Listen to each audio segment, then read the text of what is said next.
Si Bitcoin, ang pinakamalaking cryptocurrency sa mundo, ay nakaranas ng malaking pagbaba sa presyo matapos po ang isang kontrobersyal na endorsement mula kay Jim Cramer, ang host po ng CNBC show na Mad Money. Ayan, na-content po natin yan, yung kanyang endorsement sa mga nakalipas na balita. Kaya po, kung pag hindi po ninyo napapanood yan, mas makakabuti kung panuorin po muna ninyo yung tungkol dito.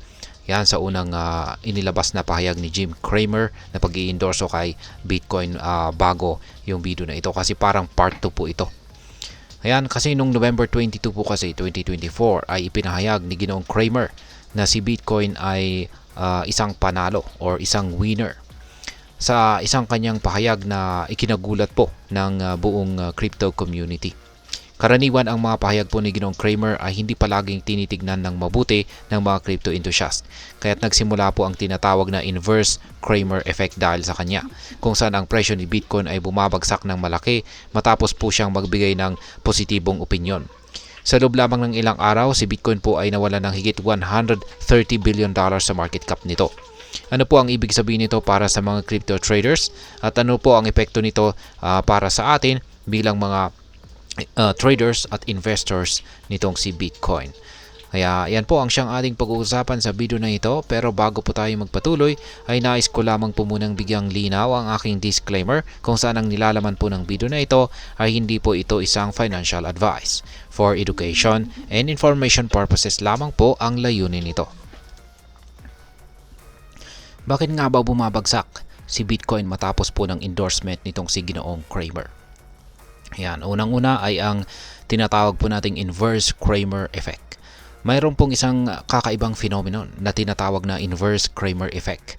Sa madaling salita, ito ay ang ideya na kapag si Ginoong Jim Cramer ay nagbibigay ng positibong pahayag tungkol sa isang asset tulad po ni Bitcoin, ang market ay may tendency mag-correct or makaranas ng correction or bumaba.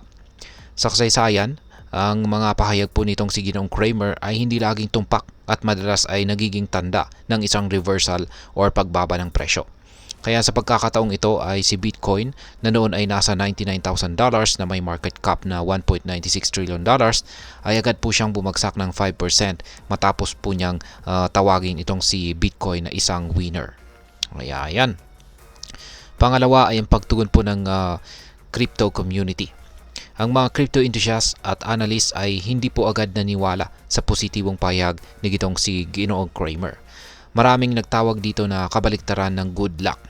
At ang ilang analysts ay nagsabi na ito ay isang malinaw na sinyales na si Bitcoin ay makakaranas ng correction or pagbaba ng presyo.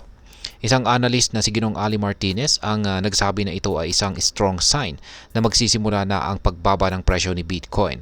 At hindi nga nagtagal ay nagsimula itong bumaba mula po sa presyong $99,000 ay bumagsak po ito sa $92,540.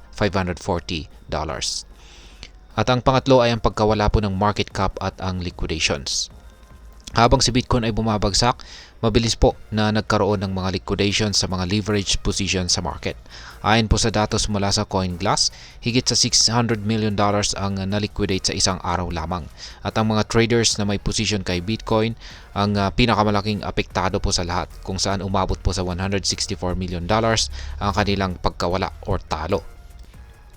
Maraming mga long traders, ito po yung mga nakabet na tataas ang presyo, ang na-liquidate. At ito po yung nagpapatibay sa teorya na ang pahayag ni Ginoong Cramer ay may negatibong epekto sa market.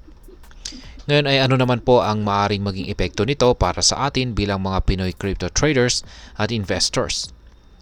Ngayon, ang insidenteng ito ay isang paalala kung gaano po kahalaga ang mag-ingat sa mga pahayag mula sa mga personalidad, lalo na kung ito ay tungkol sa isang highly volatile na asset tulad po ni Bitcoin. Ang mga malalaking pangalan tulad po ni Ginoong Jim Cramer ay may impluensya sa market, ngunit hindi palaging sa positibong paraan. Minsan ang mga pahayag nila ay nagiging trigger para sa mga correction o pagbaba ng presyo. Kung ikaw ay isang crypto trader dito sa Pinas, dapat mong tandaan na ang mga ganitong pagbabago sa presyo ay bahagi po ng likas na volatility ng cryptocurrency market. Kaya't mahalaga na laging may risk management sa ating mga investment. Kung magpapasya ka po na mag-invest kay Bitcoin o sa kahit anumang cryptocurrency, maglaan po ng tamang budget at huwag po mag-invest ng pera na hindi mo kayang mawala. Ngayon ay ano naman po ang aking masasabi tungkol dito?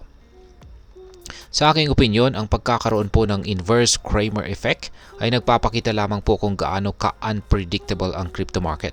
Mahalaga na hindi tayo maging overly reliant sa mga opinion ng mga public figures o influencers, lalo na kapag ito ay tungkol sa isang highly speculative market tulad ng cryptocurrency.